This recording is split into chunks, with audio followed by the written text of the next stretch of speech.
Welcome to another edition of the Brazilian Shirt Name podcast. Look, Tim Vickery, our legendino, as always, is my sparring partner in this. And what a day to do this world Brazilian Shirt Name podcast, because we're talking about one of the great centre forwards of world football, Ian St. John, who's passed away. Good point, because we are talking about someone who, much more than ourselves, was a broadcasting legend. And a lot of people perhaps don't realise what a great footballer and what an important footballer he was. If I can just do the broadcasting stuff and get that out of the way a little bit early, because I mean, certainly my generation all knew him from the Saint and Grevesy, which, you know, the punditry show that he did alongside Jimmy Greaves. And really, and this shows, I think, some of the greatness of Ian St. John, he was a foil for Greaves. And what happened with Greaves was that he was a surprise hit, a smash hit, as a pundit in the '82 World Cup. When he thrown off his problems with alcohol, he was on the panel, and he had a lovely twinkle in his eye, and he said, right at the start of the tournament, when Italy were drawing all their games, he said, "I think Italy are going to win this." And everyone looked at him, and Italy won it. And he did so well, and he was so good that, we've got to find a way to use this guy. So what did they do? They teamed him up with Ian St. John, and St. John did his role. He let Grevesy shine, and he kept Grevesy in line. He did the hard yards, and he let Greaves, and he came across as this very genial character, you know, because he was a straight man. But just like Ernie Wise was a fabulous straight man, so was Ian St. John. I was thinking about this sometime afterwards, because I did some radio with him on Liverpool radio. And wow, it was just obvious that he was a much, much tougher character than the genial Scot that he allowed himself to be presented on the St. and Grevesy for the good of the show. That's the way that the show works, and he did it to perfection. But when I was doing this radio with him, I could see there's a strong character there. He's not just the presenter with the easy smile. He's much, much more, and he was much, much more in his footballing career as well. But I think it's part of his greatness that he did that act with Grevesy, and he let Grevesy shine. You have hit the nail on the head. Square on, mate. And let's just remind people, the Brazilian Shirt Name podcast is a weekly podcast where we look at some iconic football games from back in the day and try to discuss those football games and put them in their social context as well.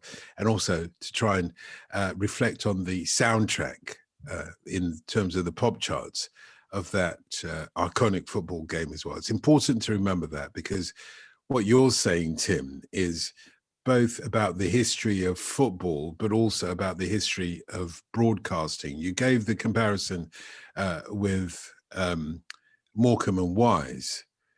My comparison would be Adebayo and Vickery, where I let you, play. I knew you'd like this. But it means I'm now tempted to repeat what I said just before we went on the air. I know. We can't do that. No, we're not going to do that. But I allow you to pontificate and to freestyle as being the Jimmy Greaves. But somebody has to be the competent and confident broadcaster. It's such hard work, because you don't ever get your laughing your head off. You don't ever get the praise for holding things together. You know, you're the guy. You're absolutely right with Ian St. John. And both on the field. I knew you'd get it. Yeah, of course. The presenter's job is so difficult, and it's so underpraised. And he did it. And that shows what a great team player he was. As yourself, Uncle D. That's very kind of you to say. But I was never a great footballer at the same time, because I think you did score a fabulous goal in a five-a-side. I might have heard about it once or twice. It was an amazing goal, Tim. It really was. I won't ever stop talking about it. It surprised me myself. Ian St. John, though, for my generation, was one of the great strikers of all time. Because remember, we're talking about the late 60s for me, early 70s, where you didn't hear about strikers from other countries. In England, certainly, I think he was unparalleled as a striker for Liverpool. And he also was a team player that you maybe didn't see the work behind the finish, if you like. And we'll come on to this FA Cup final of the 1st of May, 1965, Liverpool against Leeds, a really important FA Cup final in the trajectory of not just Ian St. John, but of Liverpool. Well, of English club. football. Of English football. And it's like you're watching the 70s, isn't it? I mean, let's try and go back to then. Now, both of these clubs, they've both got managers, coaches who took over 4 years earlier in 61. Don Revie with Leeds and Bill Shankly with Liverpool. Now, at that time, Leeds, as I believe they say in those parts of the world, they'd won out. In other words, sweet FA. They never won anything. They played in blue. And Revie said, we're going to play in white. We're going to be Real Madrid. That's the bar that we're going to set. And he gets them promoted. And this cup final, this is at the end of their debut season in the first division, where they finished runners-up. So they're close to doing the double, you know. So they are the new force emerging. And Liverpool, they're only promoted in 62. They win the first division in 64.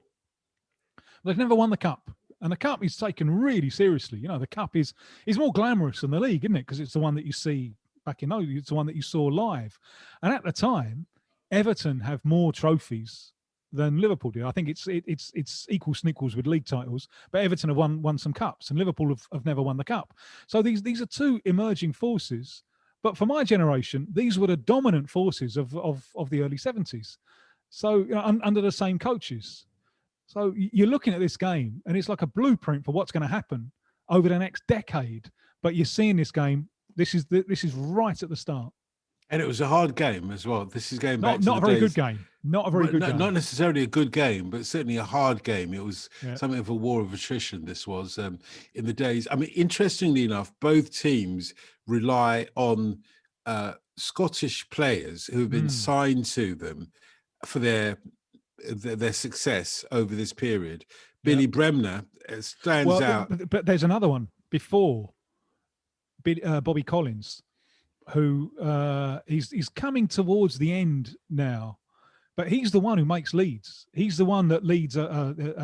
He comes from. I think they signed him from Everton. I think he comes from, and he's the one around whom Revie builds his side. So he's gone to Scotland, and then Bremner and Johnny Giles and so come later. But the house is first built around Bobby Collins, and it's a similar thing with Liverpool. You know, with Shankly. Because he makes two signings that now, if Revie says Bobby Collins was the most important signing I made with Leeds, Shankly will say the same thing about Ian St. John up front and Ron Yates, big centre back. And when he signed Ron Yates, he got the press in to the room. And he presented Yates, this big towering centre back, and he said, "Aye, take a voyage around Ron Yates." And he made him walk around Ron Yates. Towering man, you know. What a fantastic PR fella he was, and how he filled his own side with confidence. And what an atmosphere there must have been in that dressing room. Although, you know, Shankly did say when a player was injured, you know, that's not your knee, that's Liverpool Football Club's knee, you know. So he's a hard taskmaster. But what an atmosphere there must have been in that dressing room. And these are the days when you didn't have substitutes, even in an FA Cup final as well. And there's some hard Someone tackles breaks his collarbone. I know, it's shocking. Jeff Byrne of Liverpool. He doesn't know. Obviously, he doesn't know he's broken his collarbone. He knows he's pain. He's in pain. I'm in minor discomfort here. I think I better play on until the end of the game. And Shankly has already told his team at least a week before this final, there is no way that Leeds can beat us. There is no way that Leeds can beat us. And I get the feeling, even though I can't do the Shankly voice like you can, I get the feeling that when he says it, no way that Leeds can beat us, or whatever it might be, I get the feeling that as a player, you buy into that. Not only that you buy into that, but your entire world is focused upon that. There is no way. So it's a psychological battle as much as anything else, because you've got hard men on both teams. I look at Jackie Charlton playing for Leeds in this FA Cup final. He's the tallest bloke on the field, whereas the shortest guy on the field, Billy Bremner, gets the goal of the match, a remarkable volley from him, and he shouldn't be in the penalty area anyway, or anywhere near it, because he's a defender. But it just goes to show you the sort of the battle for victory that this match was all about. First match at Wembley that the Queen and the Duke of Edinburgh are attending. Wow. Yeah, first match at Wembley that they're attending. So the Queen hasn't been the most prominent of the footballing royals at this point. How has the Queen missed Tottenham winning the FA Cup twice? She did it very for you, yes, but she did it in her stride. She missed that one in her stride.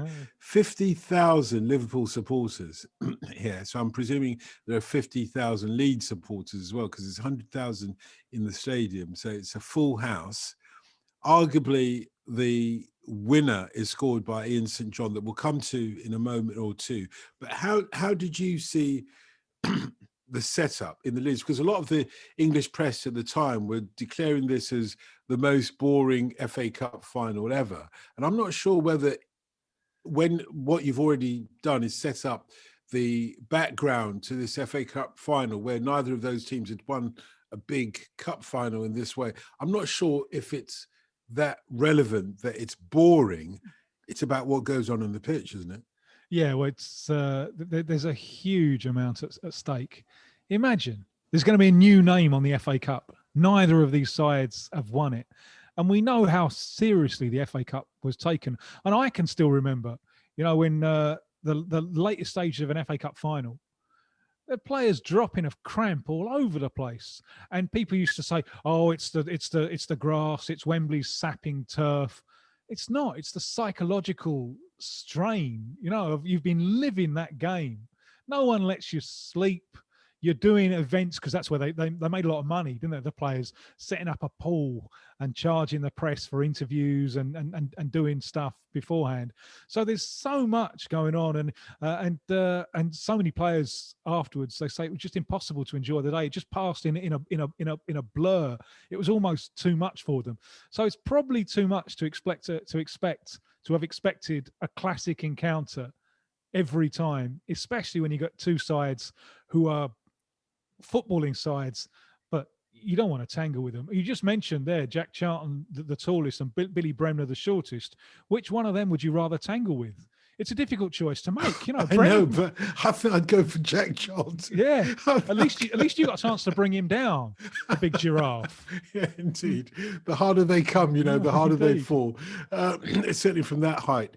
But these were the days when Wembley, as a venue for an important match, actually meant something. I think nowadays, yeah, exactly. Nowadays, Wembley is just another venue, whereas then you knew that you were in an important match, and we knew as fans of the beautiful game and as viewers of the spectacle that this was an important game. We hung out the bunting if we lived in those neighbourhoods on the day, because we were going to Wembley. It wasn't just a fact of Wembley was being used by Tottenham Hotspur as a substitute stadium whilst their other stadium was being built. So I got that back in very swiftly. But it was an important game because it was at Wembley. And I can imagine Ian St. John now. This is a working class boy, remember, from Scotland, whose father had died quite early whilst he was a teenager, and he had become essentially the provider for his family to a certain extent, and done various jobs as well as playing football. It didn't even seem as if initially football was his destiny, but he got into the Scotland side quite early, and started playing and earning, well, the customary 30 quid a week, I suppose, at that time. And then caught the eye of Bill Shankly, who convinced the Liverpool board that, look, we need to drive up to, was it Motherwell he was playing for at the time? Yeah. We need to drive up there and in a Rolls Royce to be impressive and sign this guy before Newcastle do. Well, you laughed. Did he do that in a Rolls Royce? Yeah, of course. You got to go up in a Rolls Royce. Shankly he's not only this this figure, almost an emblematic figure of old style Scottish working class life. He's also obsessed with Hollywood gangster films. And he kind of styles himself as George Raft, you know, driving up in a Rolls Royce is that's not the working class coal mine inside of Shankly. That's the side of George Raft, isn't it? You know, I'm trying sure to impress people with his swagger. I'm so glad you went for George Raft, because along with Edward G. Robinson, he was believed to have been a proper gangster in real life rather than just acting it out. And so he drives up to Motherwell, which would have been impressive for Ian St. John, but crucially, Shankly has cited, or in his mind, believed that Ian St. John was or could be the best centre forward in England, the best goal scorer in England. That's what he needed, and that's why he went up there. And he's got Roger Hunt, who's 100% real trier. Number 8. And alongside him, you know, St. John is subtle and he's skillful and he's brave. He is. It's like Kenny Dalglish a few years later, isn't it? And I think that's one of the reasons perhaps that Dalglish worked so well with Liverpool, is that he's treading in the footsteps that Ian St. John has laid down for him. You see, the commentary of the FA Cup final on the 1st of May 1965 is still talking about Ian St. John as St. John, which is like... there's a fabulous story about it. It's in a book by a fellow called Alan Edge, a Liverpool fanatic, who grew, and he's writing about football as religion, which, you know, in Liverpool is very, very apt. And he's talking about he's in a school of monks, you know, he's like Catholic monks and so on, and he vandalizes his desk. He's a Liverpool fanatic, but he vandalizes his desk, you know, by putting the name of writing the name with you know, those compass things that you used to have, you know, the spear, of very, very dangerous implements to have in a school. But with that, he's put in his desk, he's written St. John. And some of his other mates have put in the names of other Liverpool players, like Alan Accourt, I think his name was. And the monks, they just go fucking mental. You know, how can you use your God-given compass to put in vulgarize with the name? But when they see he's put St. John, oh, bless you, boy. Bless you, boy. He gets away with it because they think it's a religious tribute. They don't realise it's the name of a footballer. Do you know, funny you should mention the compass, because I remember in my last moments of my secondary school life, I did go around to as many classrooms as I could and carve on the desk there, Duke. That was my nickname. Duke was here, and just so that people would remember that for generations to come. But Duke didn't get me the kind of religious fervour that those monks felt about St. John. Unless your school teachers were John Wayne fanatics, then you might have got away with it. Yeah, I might have gotten away with it. Gene Chandler. Yeah, Duke Carvel, Duke Carvel, That's the one. Duke Carvel. And that is actually where my nickname came from, because I used to chant all the way through my school life, Duke Carvel, Duke Carvel, Duke Carvel. As I see what I would do for you there. Through this world. I think you should.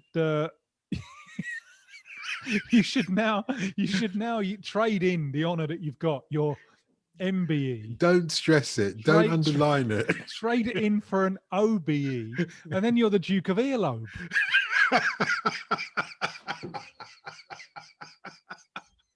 That was uncalled for. Her Majesty would be somewhat displeased by that use of the OBE, but yeah, I can be the Duke of Earlobe if you need me to be. But this is about Ian St. John, who has passed away, and it really is sad to hear about him passing away, because we're going to talk about his broadcasting talents as well. This 1965. So I haven't even come to England at this point. 1st of May 1965. I'm just a 5-year-old still in Nigeria, in Lagos, Nigeria, in St. John, or Sinjan is as far as away from my imagination as possible. And St. John, by the way, is one of those middle class things. Middle class people always like to try and pronounce their names different from I was everybody at else, college with one, and it was Cholmondeley. Yeah. No, you don't say it like that. It's Chumley. How the Yeah. fuck do I know? It looks like Cholmondeley to me. Let's not get into Farquhar. Farquhar? Anyway, that's another story. So it's as far away as, but I remember, I mean, one of my earliest memories of school, you mentioned school here in England and getting into football, certainly after the 1966 World Cup final, was names like Ian St. John, Roger Hunt that you've mentioned already. These were part, as well as George Best, Bobby Charlton, everybody else. These were part of the resonances of my early childhood as football. So I'm actually, in a way, grieving today for the loss of that innocence and that past where Ian St. John was such a vital part of it. You know, when we used to collect those playing cards, Ian St. John, Liverpool shirt, old style Liverpool shirt with the sort of round collar around the red shirt and everything like that, was part of the ones that, you know, you relished getting hold of. Not only was it this guy with this unusual name, and was Saint a middle name, or was it part of a kind of a double barrel kind of thing, but also he represented goals. That's, in my mind, just the same way as Billy Bremner didn't represent goals so much as hard tackles in my mind, or Norman Bites Your Leg Hunter, again of Leeds, a little bit later, represented hard tackles. In my mind, Ian St. John represented goals. And I can't remember anybody, probably Peter Osgood around this time, or maybe a little later, that represented goals as much as Ian St. John. When you pitched up, when you arrived, how important was football to socialize you, to get you into your new surroundings? Because that's part of losing St. John, isn't it? It's part of losing, I imagine, someone who was important to you in the early friendships that you make in this new country. I think you're absolutely right, and I'll get a little bit emotional here. My older brother, who's a year and 4 months older than me, he got it straight away. He arrived in England September the 19th, 1965. We left Nigeria on September the 18th, 1965, but by the time we arrived here, it was September the 19th, 1965. He got straight into it. You know, he was watching the World Cup when I was outside in the garden playing Cowboys and Indians at 21 Hallswell Road in Golders Green, where we were living at the time, a ground floor. And he got it a lot quicker than me. But having said that, I remember my first proper flogging, as we called it in those days, from my old man, was me and my brother were playing football in the little corridor that we had in our house. And we had one of those frosted glass sort of front doors, which was all glass in those days, if you remember, you know, from top to bottom, all glass. So easy for any sort of housebreakers to break into. And we kicked the ball and my brother missed it. No, so my brother kicked the ball. I was in goal right in front of the glass front door, and my brother kicked the ball and it smashed the entire glass front door. We knew we were in for a hiding. And my brother ungenerously, he was St. John and you were Gary Sprake, and exactly. And my brother ungenerously, I like to think, thought it was a team game, so he didn't actually explain to my old man that it was him who kicked the ball. So we got a proper flogging, both of us. Well, these are the days when the old man didn't have very much money or at all, so, you know, fixing that glass window was probably like a week's pay or whatever it was. But I do remember that we played football in the playground at what was then Garden Suburb School in Temple Fortune every single break. It was like a war. You know, we sang "We Won the War" in 1964. What we actually meant was we beat Germany in 1966. You know, rather than we beat Germany in 1945 or whatever it might be, in our confusion of our youthful days. I say Ian St. John, probably he doesn't resonate till the late 60s for me, or maybe possibly early 1970s, but he out of the names of the Liverpool team that I remember in those days, Ian St. John and Roger Hunt are primarily the footballers that I remember very, very clearly at that time. And it is with some kind of a sorrow in my heart that I talk about him today and receive the news, because it really is that era of my life. Somebody that you always sort of thought that those great goal scorers would be there forever. And this 1965 final, he gets the deciding goal. He gets the winner, as it were. Not a glorious goal, I'd have thought. Like I say, I think Billy Bremner's volley from just outside the penalty area, I think it was, is the goal of the match. But it doesn't matter. They all count. Liverpool's first goal, Roger Hunt, it was like kind of like a five-a-side header almost. He ducks down lower than his own height to sort of get the ball in to the net and sort of bundles it into a certain extent. And Ian St. John's winner feels like that as well. And my question to you is, it doesn't matter, does it? The style of the goals. What Bill Shankly went up to Motherwell to get was somebody who could push the ball into the back of the net, not necessarily somebody who did it in style. And I wonder whether I'm disparaging Ian St. John by talking about the effectiveness rather than his skillful abilities. No, it's a good enough goal for me. He has to go back to head it forward. He has to go back with his body. There are things in him that remind me of Dalglish, the way he could turn and so on. It's interesting that you mentioned the World Cup and England winning the World Cup in '66, because he never had a chance at that. He played during the '60s for Scotland at a time when they were just disorganised, when all they wanted to do was beat England in the annual fixture. And they never really properly got organised for World Cup qualification and so on. And there were big schisms in the camp between the players who were based in England and the players who were based in Scotland. So we never got to see him in a World Cup, and I'm sure that hurt him. And I remember his agony when Scotland got knocked out in '86. And he's a big TV star. He was obviously part of the ITV coverage. And Scotland got knocked out. They play Uruguay, have a man sent off in the first minute. So Scotland have the full 90 minutes against 10 men to score a goal, and they can't do it. And I remember him almost blowing a gasket with rage. And I'm sure he wished there he was 20 years younger, and he could have got out and he could have gone out there and been the man to get Scotland into the next stage of the World Cup. But it wasn't to be. So his glories were Liverpool. Yeah, it's unfortunate actually, because he must have been sitting there at the 1966 World Cup when England win it and think that that's my teammate Roger Hunt, who's there on the pitch. But also when he then teams up with Saint and Greavesy, and I don't know how much of a relationship they'd had before they were brought together by the TV makers, program makers of ITV, but he and Greavesy have a kind of a similar trajectory, because Greavesy is sitting on the bench, isn't he, for that World Cup final, when there's no substitutes. So if you're not in the first 11, you ain't going to play.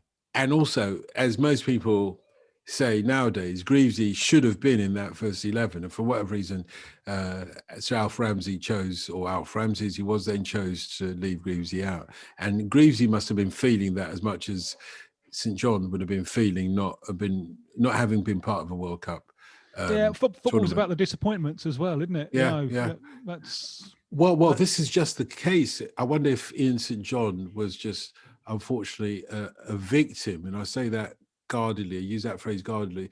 A victim of the times that he was born in and the circumstances that he was facing at the time. But still, it's a great thing to be part of, isn't it? That first Shankly decade, because everything that Liverpool are now resonates back to that. To this FA Cup final, then? Well, to that Shankly team. And, this is the first FA Cup win.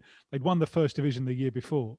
But everything that they are now, everything that of the ethos that's built around the "you'll never walk alone" thing, it all comes back to the team that he makes. And it even changes terrace culture, with all of the singing. And it's the Cop who do that. And this FA Cup final is known as "We won the cup, E-I-A-D-O, we won the cup." No one had heard that before.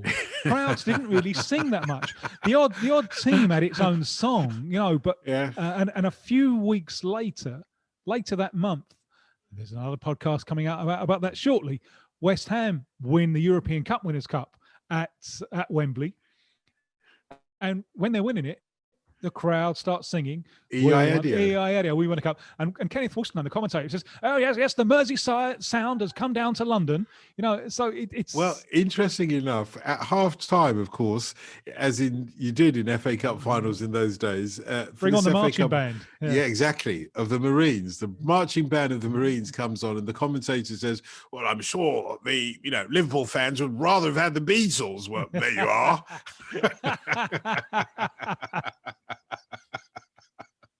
Yeah, times have changed since then. Okay, let's talk about Ian St. John then as a broadcaster. St. and Grevesy came on. It was so different from anything. I think they changed the trajectory of football punditry forever. They were the ones that actually changed it.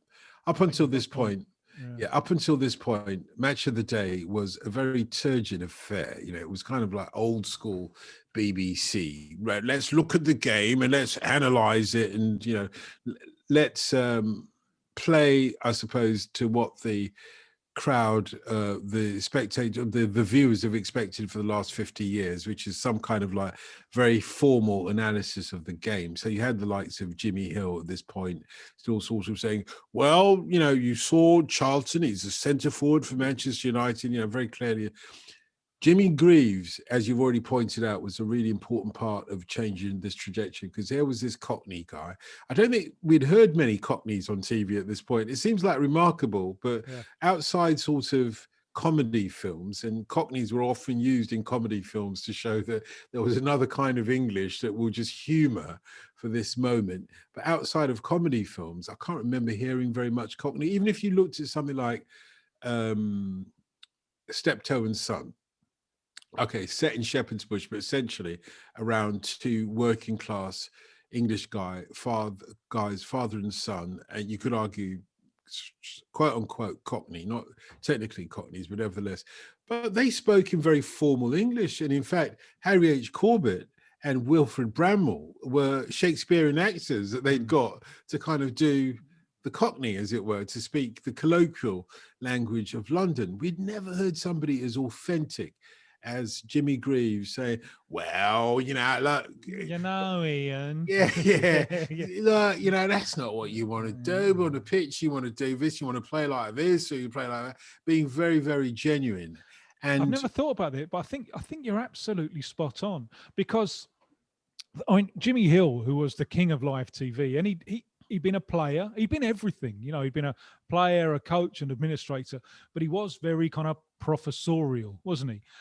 Bob Wilson was allowed to make English the move. teacher. Let's not forget that. He's Loughborough College, and this is I hadn't thought about this, but I think you're spot on. With the St and Grevesy, you're getting a show with ex-players. It's the start of the domination of punditry by ex-players and the tone changing.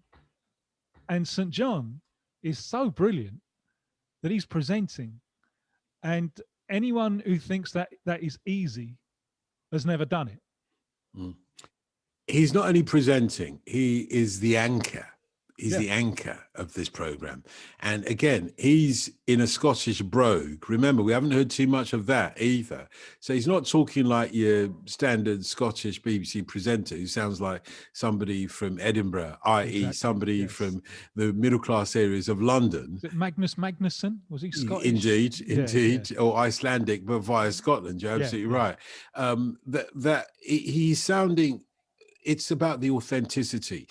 Jean-Paul Sartre, if I might bring in a little bit of philosophy. No, it's important. Honestly, trust me. It's great. Jean-Paul Sartre, in his most famous book, which is called Being a Nothingness. Is that I think it's Being a Nothingness. But there's a passage in it which is called Existentialism is a Humanism. And he talks about a waiter in Paris. And this is, at the time after the Second World War, or certainly during the pogroms prior to the Second World War, where being Jewish is something that you didn't quite shout out loud about, as it were. So he's suppressing his Judaism, as I recall. and he's a waiter, and so he's taken on this inauthenticity, which is not who he really is, but he absorbs the sort of neutrality of being a waiter.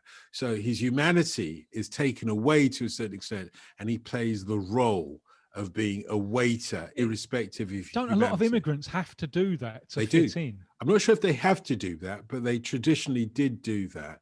A colleague of mine, a BBC colleague of mine, BBC News presenter, his name was Ben Bland.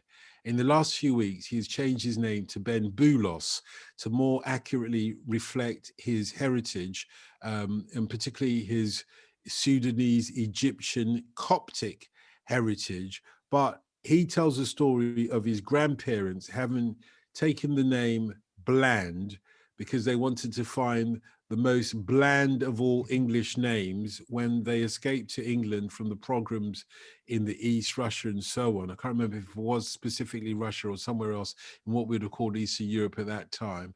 Escaping the pogroms there, they wanted to fit in so easily. So they chose the blandest of all English surnames, which was Bland. And he now, during the pandemic, reflected on that and thought, no, I want to be Ben Boulos. That is who I am. That is who we were at home, observing the Coptic Christmases and New Year's and calendars that we were inauthentically keeping repressed in the wider world that we live in. And anyway, just to go back to Saint and Greavesy, this was not just two footballers talking, it was two footballers being authentic. And I think this is the first time that you allow not just footballers, but working class people to be authentic on television. But more than that, it's St. John allowing Greaves to be authentic. It's back to that point of what a team player he was, because St. John has to rein himself in a little bit in order to be the presenter and the anchor. It's such a hard job, and it's not easy to make it look easy, but that's what you're supposed to do. You're a bit like the referee, you presenters. You're at your best when we don't notice you too much.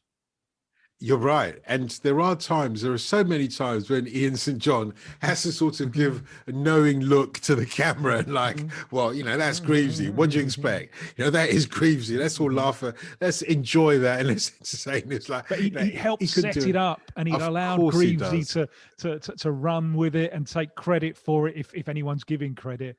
It's a fantastically selfless show for years and years and years. And that is his equivalent of, that little trail for this program, now that's what I call Dotun trail. This is Greavesy looking at the camera doing that, and it's a Shakespearean thing, by the way. It's a very, very Shakespearean thing. If you like, for example, read Richard III or see it performed, Richard III is the only one of Shakespeare's plays that starts off with a soliloquy from the main character. Now is the winter of our discontent, made glorious summer by that son of York, etc. Is it son S-U-N or is it son S-O-N is the question. But he's talking directly to the audience. And that's the knowing wink that Ian St. John, I don't know how much Shakespeare he had read at this point, but that's the knowing wink, nod and a wink that he's given to the television cameras and the audience at home. He's like, well, Greavesy is that glorious son of York that Shakespeare was talking all about, or Iago, glorious son of Dagenham. Yeah. Very good point. I was lucky enough to see Greavesy play, I was lucky enough to see Greavesy play a few times when I first went, because as you know, White Hart Lane was the first football stadium that I ever went to, first football stadium that I ever enjoyed seeing football.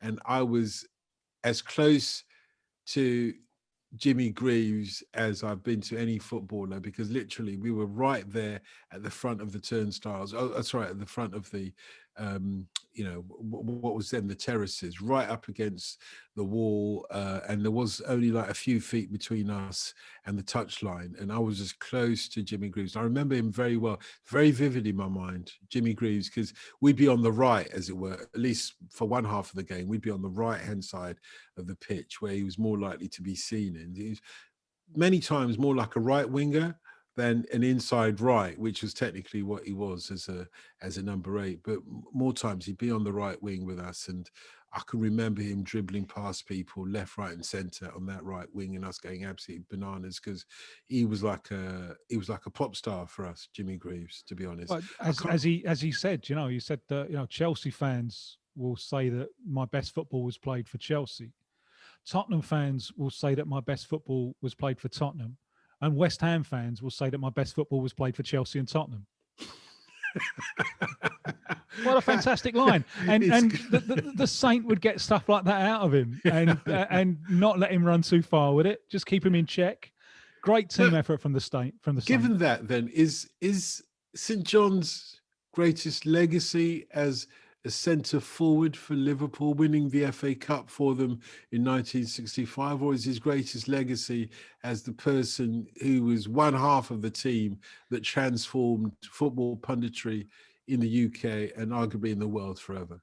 What a lovely problem to have, isn't it? I would go with him as a footballer. I suspect that he would go with him as a footballer, building, putting the bricks on the house that Shankly designed. No, most footballers, I think, would rather see themselves as footballers to the end. But it's a fabulous legacy in both fields. How many people get to say that about one thing that they've done, and he can say it about two? I think you're right. The great footballing critic Jonathan Wilson has written just this week in the Guardian newspaper in tribute to Ian St John.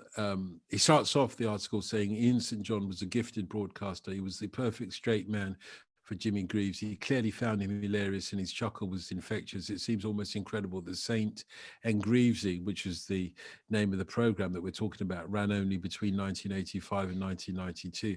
I actually think it's not incredible. That's amazing that it ran for 7 years. I don't even remember it. I remember it as being one long flowing programme, whether it was 85, 92, didn't sort of register necessarily in my mind.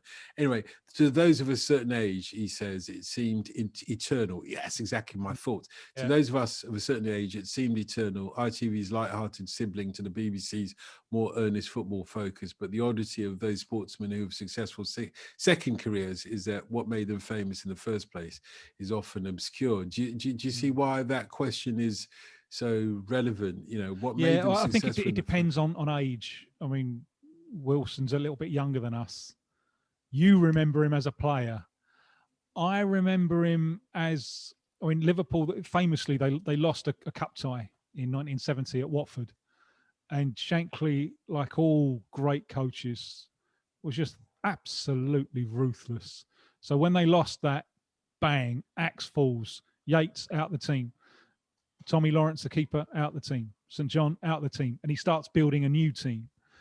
I can remember that because the first game I remember is the FA Cup final the following year when you got Clements in goal and you got Steve Highway, and it's a new Liverpool. But that new Liverpool doesn't exist without the team where St John is the best player, the outstanding player during the 60s.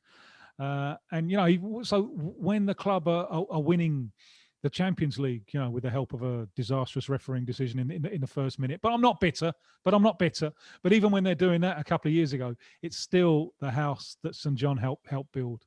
Yeah, you say that, and I think you've just made the point that every generation supersedes the previous generation. This is the perhaps unfortunate habit of football that the players of the now generation overshadow the players of previous. Oh, it's so easy for players of previous generations, even the like of Ian St John, who's died at the age of 82, to be quickly forgotten for their achievements, or at least that isn't what is the primary thought, particularly when they have another career subsequently in which they're successful.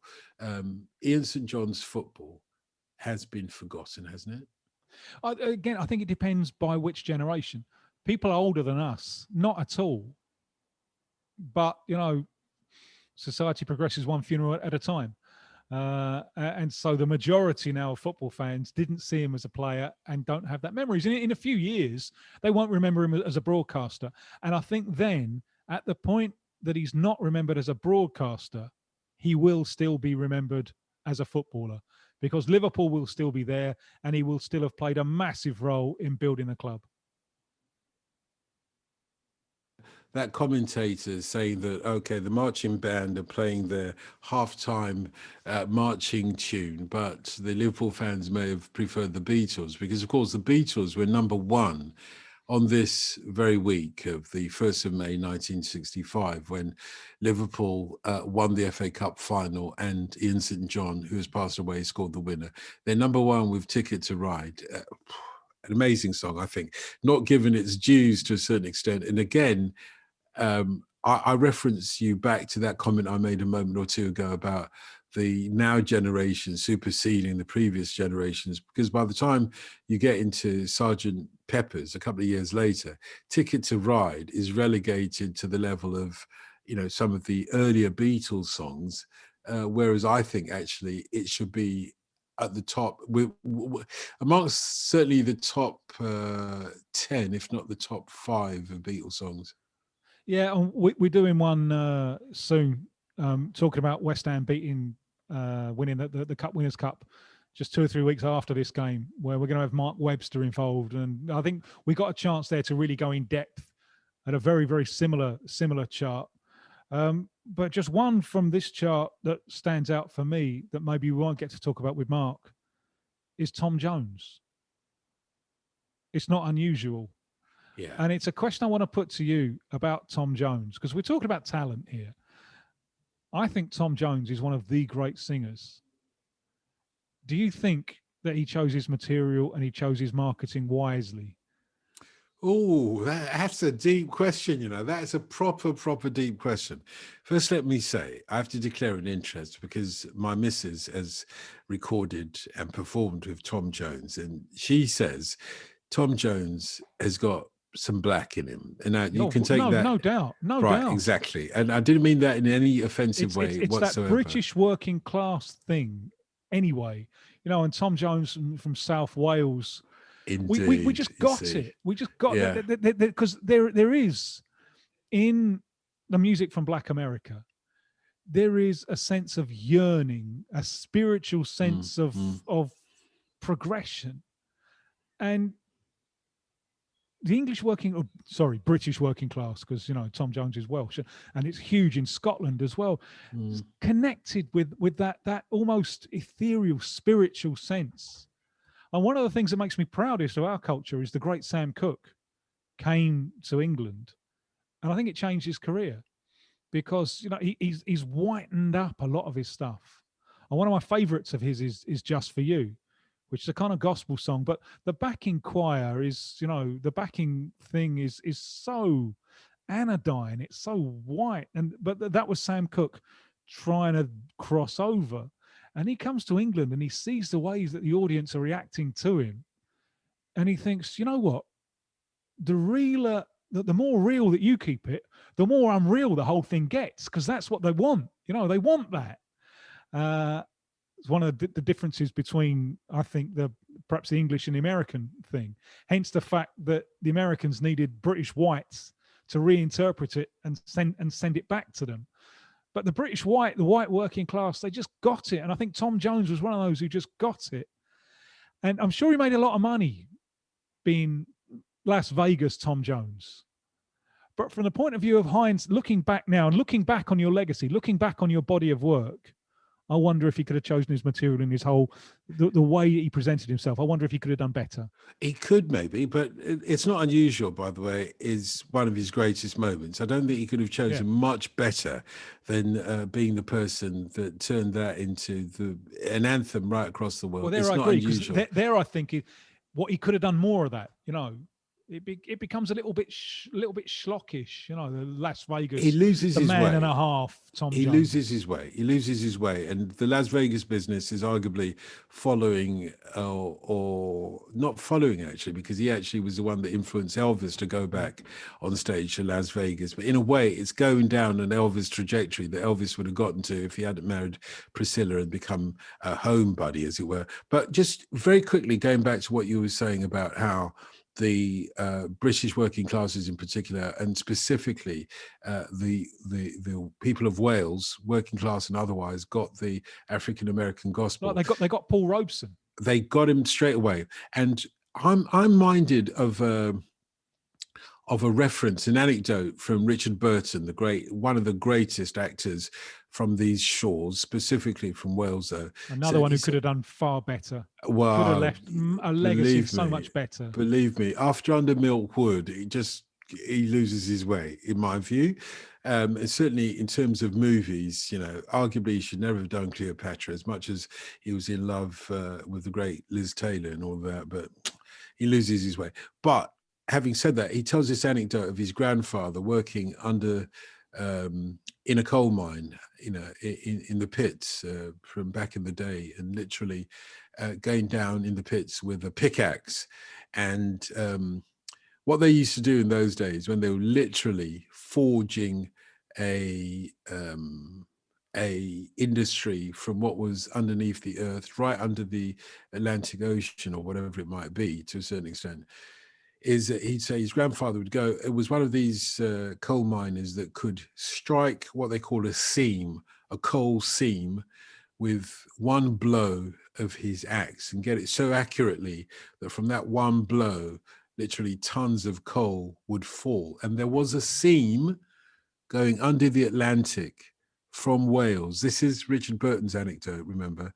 He says there was a seam going under the Atlantic from Wales right through to the coal miners in Virginia or elsewhere in the United States. So there was this umbilical cord, human umbilical cord, that linked the coal miners in the United Kingdom with coal miners in the United States. Arguably, that umbilical cord, that human cord, is what makes African American gospel resonant in Wales as well as in America or elsewhere in the world, where that same chord continues. Vivian Goldman, who's now considered as being the professor of punk at New York University, but I remember her from back in the days of Sounds magazine, Sounds musical newspaper in the UK during the punk days, etc., when she was the, I suppose, the it girl of music journalism, and followed Bob Marley amongst others around the way.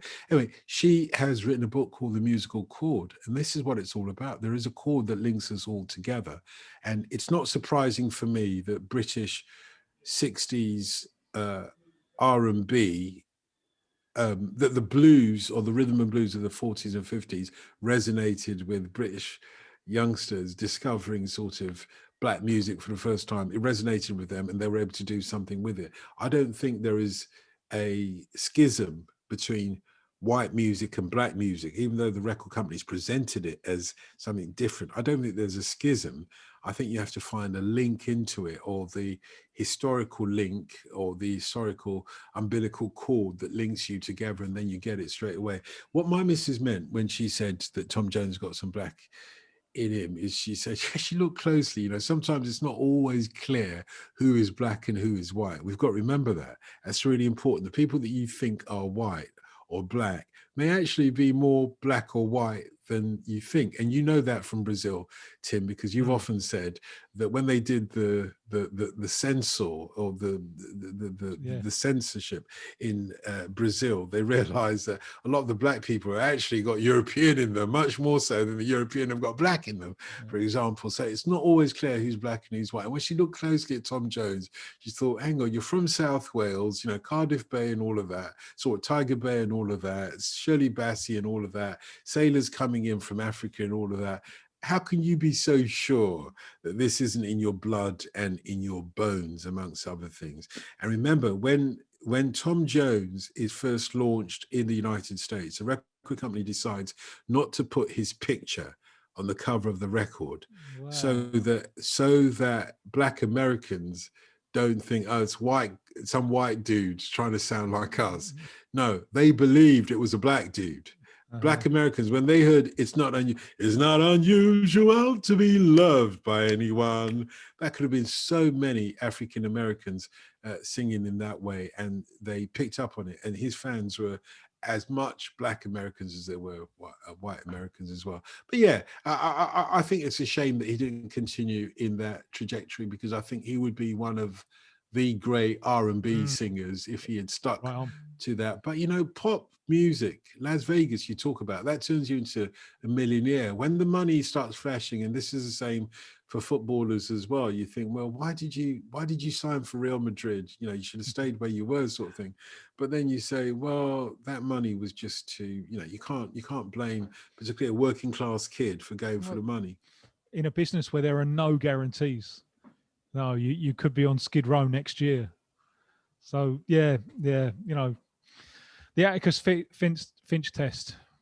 Having said that, got to put the other person's shoes on, and yeah, but having said that, talent will always out if it gets the opportunity. And that's what I think is the legacy of Ian St. John, that he got the opportunity to show that he had talents on the football pitch, and then subsequently that he had talents off the football pitch behind the cameras.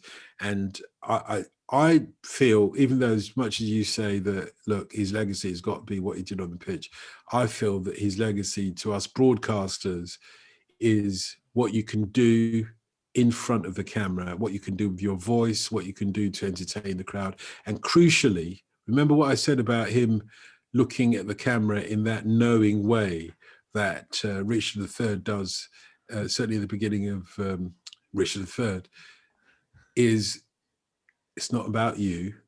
It's not about you. It's about your audience. And Richard III is talking to his audience. Shakespeare knew that. It's not about you. It's about your audience.